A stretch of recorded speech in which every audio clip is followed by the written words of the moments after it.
Attorney, ano po ang inyong reaksyon dito nga po sa inihain po ng kampo ng dating Pangulong Rodrigo Duterte? Siyempre karapatan nila 'yan at procedural matters 'yan. Kaya lang kumbaga, para sa amin maaaring makaantala 'yan.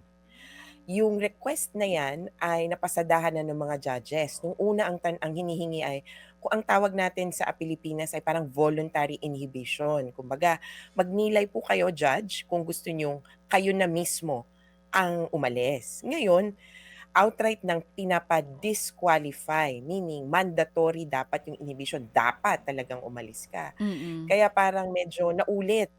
Pero nasa ano naman 'to, nasa patakaran naman tapos, entitled naman talaga yung akusado sa ganitong depensa. Actually, both parties.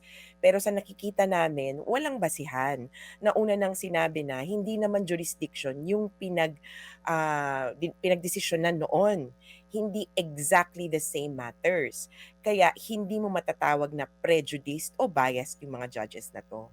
Attorney, ako I'm just wondering yung ganito po ba hindi normal na pangyayari diyan sa ICC na nag-authorize ng investigation ay magiging bahagi din po ng pagdinig ng kaso. May nangyari na po bang ganyan in the past?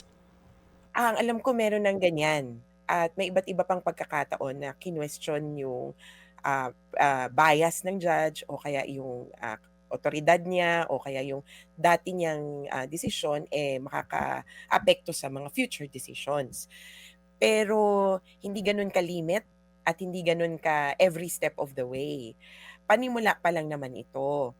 Kaya inaabangan namin kung ano ba talaga yung magiging, kumbaga development dito sa or eto na ba yung magiging trend ng defense na bawat kibo, papakialaman o kukwestiyonin.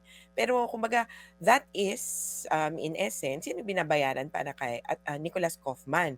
Eh, 'di ba nga mahal yung bayad diyan. So, kailangan talaga busisiin niya. Ang worry lang namin yung delay. Kasi, 'pag ganito ibig sabihin, sasabihin nila na, "O ito magpasya ka." Kaya kung mapansin niyo rin yung Judge Liera, so umakyat sila sa tinatawag na presidency of the court. So ito yung sa kabila hindi na 'to yung parang bilang judge, kumbaga ito bilang tagapangalaga o tagapangasiwa ng korte. So pumunta sila dun sa parte ng court na yung presidency. Ang president ng court ay Japanese, si Tomoko Akane. Meron siyang mga vice president. Isa sa vice president yung binabatikos, si Judge Liera.